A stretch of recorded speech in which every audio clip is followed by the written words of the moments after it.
राम राम जी, कैसे आप सब। एक बार फिर से आप सभी का गाइज एक नई अपडेट में स्वागत है। गाइज बात करेंगे हम कच्चे कर्मचारियों को पक्का करने से जुड़ी आज की जो बड़ी अपडेट आई है उसको लेकर। ऐसे ही छोटी बड़ी अपडेट पाने के लिए आप हमारे चैनल को सब्सक्राइब कर सकते हैं और वीडियो को भी लाइक कमेंट और शेयर करना ना भूलें। तो गाइज जैसे कि आप सभी को पता है कि हरियाणा में भाजपा सरकार के खिलाफ इतनी ज़्यादा एंटी इनकम्बेंसी फैक्टर खड़ा हो गया है। अगर इस पर काबू पाना है, कम करना है, तो ऐसी रेगुलराइजेशन पॉलिसी बनाओ जिससे कम से कम 1 लाख कच्चे कर्मचारी हैं जो वो रेगुलर हो सके, ताकि कुछ हद तक जो एंटी इनकम्बेंसी फैक्टर है उसको कम किया जा सके।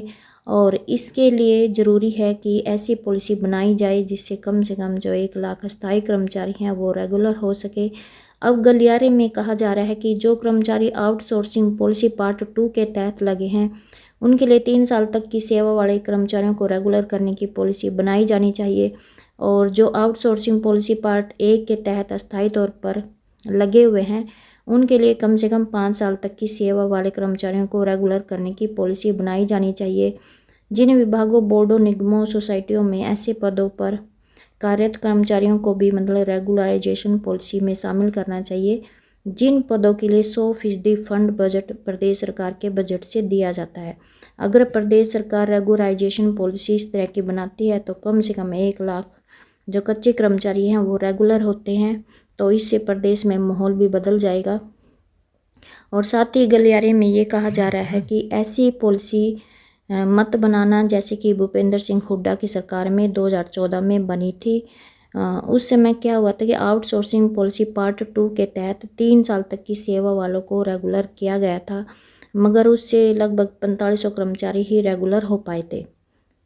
तब हुड्डा सरकार ने आउटसोर्सिंग पॉलिसी पार्ट 2 से अलग किसी भी तरह से नियुक्त हुए कर्मचारियों के लिए भी पॉलिसी बनाई थी, जिसमें कहा गया था कि 31 दिसंबर 2018 तक जिसके 10 साल पूरे होते चले जाएंगे वे रेगुलर होते जाएंगे। मगर 2014 में ही सरकार बदल गई और आज तक एक भी कर्मचारी इस 10 साल वाली पॉलिसी में रेगुलर नहीं हो पाया, क्योंकि भाजपा सरकार ने 2014 में आते ही पहले इन पॉलिसियों पर रोक लगा दी। बाद में हाई कोर्ट ने भी इन पॉलिसियों को रद्द कर दिया और अब यह मामला सुप्रीम कोर्ट में लंबित है और यथास्थिति बनाए रखने के आदेश जारी है।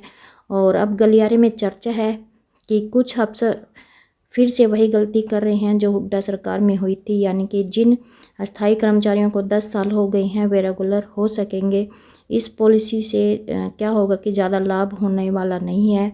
हुड्डा सरकार ने एक बड़ा फैसला ज़रूर किया था, अपनी पॉलिसी बनाने के साथ साथ पहले की बनी हुई पॉलिसियों को भी लागू कर दिया था, यानी कि जो कच्चे कर्मचारी पुरानी पॉलिसी में रेगुलर होने के योग्य थे मगर किसी कारणवश रेगुलर नहीं हो सके थे वे रेगुलर हो सकते थे। और इसका काफ़ी फ़ायदा पुराने कर्मचारियों को मिला था। और अब 2 दिन पहले हाई कोर्ट ने इसी फैसले के आधार पर 2003 पॉलिसी के तहत जो अस्थायी कर्मचारी रेगुलर होने से छूट गए थे उनको रेगुलर करने का आदेश सुनाया है। अब गलियारे में ये कहा जा रहा है कि अब तो हाई कोर्ट भी डिमिनिशिंग कैडर बनाकर अस्थायी कर्मचारियों को रेगुलर करने की पॉलिसी बनाने पर विचार करने के लिए कह रहा है। तो गाइस ये थी आज की छोटी सी अपडेट। आई होप आपको ये अपडेट अच्छी लगी। प्लीज़ चैनल को सब्सक्राइब, वीडियो को लाइक कमेंट और शेयर ज़रूर करें। धन्यवाद।